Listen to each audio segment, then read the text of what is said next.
जय हिंद। आज हम पॉलिटी का 50 MCQ महत्वपूर्ण करने वाले हैं। तो चलिए स्टार्ट करते हैं। इस वीडियो में आप लास्ट तक जुड़े रहिएगा, क्योंकि इसमें आपको हम 3-4 क्वेश्चन देंगे जो घर पे आपको खुद करना है और कमेंट में मैसेज कीजिएगा। चलिए शुरू करते हैं। भारतीय संविधान को कितने अंगीकृत किया गया है? किसने, मतलब संविधान को किसने बनाया है? आपका ऑप्शन है राष्ट्रपति, संविधान सभा, संसद, प्रधानमंत्री। तो इसका सही आंसर है संविधान सभा। नेक्स्ट देखते हैं। संविधान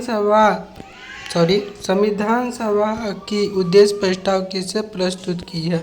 तो उद्देश्य प्रस्ताव नेहरू जी ने की है। नेक्स्ट देखते हैं।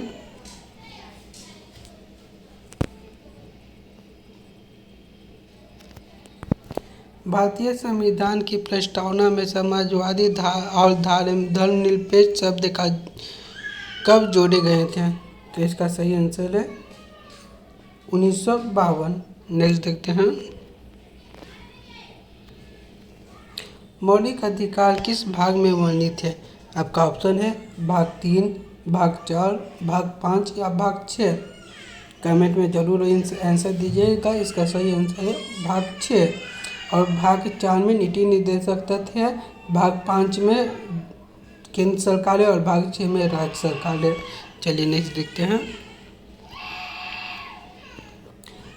भारत का राष्ट्रपति कितने वर्षों के लिए चुना जाता है? तो इसका सही आंसर है 5 वर्षों के लिए। नेक्स्ट देखते हैं।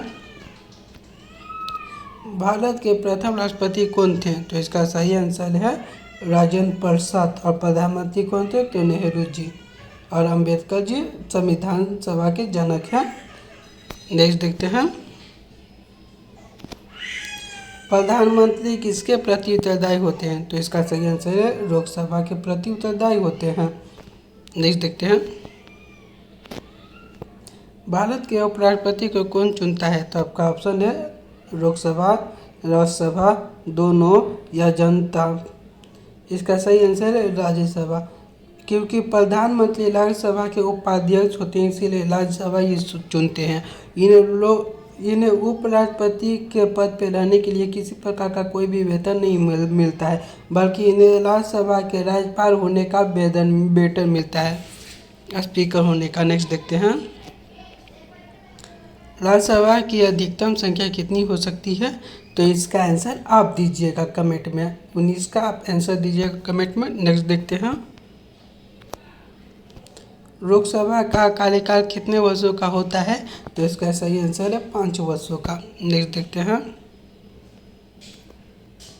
भारत का सर्वोच्च न्यायालय किस वर्ष स्थापित हुआ था? तो इसका आप आंसर दीजिए 1947, 1915, 1952 या 1916। इसका सही आंसर है 1915। नेक्स्ट देखते हैं। सर्वोच्च न्यायालय का मुख्य न्यायाधीश किसके द्वारा नियुक्त किया जाता है? तो आप बताइए, संसद, राष्ट्रपति, प्रधानमंत्री या लोकसभा अध्यक्ष। तो इसका सही आंसर है संसद। और जितने भी सर्वोच्च न्यायालय को चुना जाता है वो संसद के द्वारा ही चुना जाता है, और इन्हीं के द्वारा ही वकीलों की संख्या बढ़ाई जा सकती है। नेक्स्ट देखते हैं। राज्यपाल की नियुक्ति कौन करता है? तो आपका ऑप्शन है राष्ट्रपति, प्रधानमंत्री, मुख्यमंत्री, संसद। तो इसका सही आंसर है राष्ट्रपति। नेक्स्ट देखते हैं। संविधान के किस अनुच्छेद में राष्ट्रपति के महाभियोग का प्रावधान है? आपका ऑप्शन है 52, 61, 72 या 80। महाभियोग का अर्थ क्या होता है? महाभियोग को प्यार से हम कहते हैं राष्ट्रपति को लतिया के देश से भगा देना, मतलब पद से हटा देना। इसका सही आंसर है, आपका सही आंसर हो जाएगा 61। महाभियोग की चर्चा है। नेक्स्ट देखते हैं। मौलिक कर्तव्य किस संशोधन से जुड़े गए हैं? मौलिक कर्तव्य, इसका भी आंसर आप ही दीजिए। 25 का आंसर ये बहुत आसान है दोस्तों, आप इसे बता सकते हैं। नेक्स्ट देखते हैं। पंचायती राज व्यवस्था किस समिति की सिफारिश पर लागू की गई थी? तो इसका सही आंसर है वल्लभभाई मेहता समिति। नेक्स्ट देखते हैं। भारत में पंचायती राज कब लागू किया गया था? तो इसका आंसर है 1952। नेक्स्ट देखते हैं। पंचायत राज को किस संशोधन से संवैधानिक दर्जा मिला? तो बताइए दोस्तों, इसका सही आंसर 73वां संविधान संशोधन। और 74वां में नगर पालिका को दर्जा मिला। और 42वां संविधान संशोधन के मिनी संविधान संशोधन कहते हैं। और इसी के द्वारा संपत्ति के मौलिक अधिकार से कानूनी अधिकार बनाया गया। नेक्स्ट देखते हैं, नगर पालिका को संवैधानिक दर्जा किस संशोधन में मिला? इसका जैसे कि मैंने अभी आपको पीछे बताया दोस्तों 74। नेक्स्ट देखते हैं,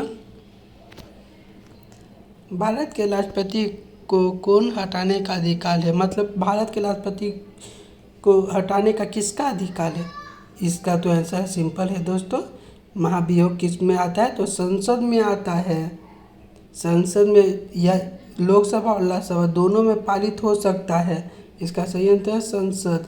यदि पहले लोकसभा में पारित होगा, फिर उसके 14 दिन पूर्व राष्ट्रपति को सूचना देगा और फिर राज्यसभा में ये पारित होगा। अगर दोनों की तरफ से पास हो गया तो राष्ट्रपति को हटा दिया जाएगा। नेक्स्ट देखते हैं,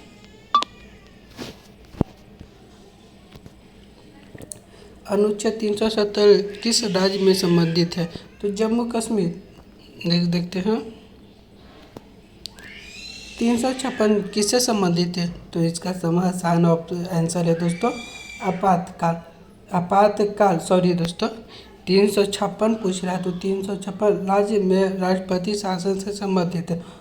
और आपातकाल 3 होते हैं, पहला राष्ट्रीय आपात, दूसरा राष्ट्रपति शासन और तीसरा वित्तीय आपात। नेक्स्ट देखते हैं, वित्त आयोग कितने वर्ष पर गठित किया जाता है? तो इसका सही आंसर है 5 वर्षों के लिए। नेक्स्ट देखते हैं, भारत के प्रथम राष्ट्रपति कौन थे? तो इसका आंसर सिंपल है दोस्तों, इसका आंसर बताइए। राजेंद्र प्रसाद, वल्लभ भाई पटेल, लाल बहादुर शास्त्री। इसका सही आंसर है नेहरू जी। नेक्स्ट देखते हैं, भारत का संविधान लिखने में कितने दिन लगे थे? तो ये सभी ऑप्शन गलत है दोस्तों। ये संविधान को 2 वर्ष 11 महीने और 18 दिन लगे थे। ये सभी ऑप्शन गलत हैं। नेक्स्ट देखते हैं, मौलिक अधिकारों को कितने प्रकार में बांटा गया है? तो 6 प्रकार में बांटा गया है। इसको पहले 7 प्रकार में बांटा गया था। तो मैंने आपको पीछे बताया कि इससे संपत्ति का अधिकार हटा दिया गया है। नेक्स्ट देखते हैं, संविधान का कौन सा भाग राज्य के नीति निर्देशक तत्वों से संबंधित है? तो इसका सही आंसर है भाग 4 और 3 मौलिक अधिकार से है और 2 किससे है? नागरिकता से है और 5 केंद्र सरकार से। नेक्स्ट देखते हैं, राष्ट्रपति आपातकाल कितने वर्षों तक लगा सकते हैं? यह ऑप्शन गलत है दोस्तों। आपातकाल 3 प्रकार के होते हैं और तीनों अलग अलग समय पे लगता है। पहला राष्ट्रीय आपात 6 माह तक ही लगाया जा सकता है। और फिर राष्ट्रपति शासन जिसे राजकीय आपात कहते हैं उसको 2 माह या 1 माह तक लगाया जाता है। और वित्तीय आपात जो होता है उससे एक बार लगाया तो आजीवन लगा रहता है, तब तक उससे हटाया नहीं जाता।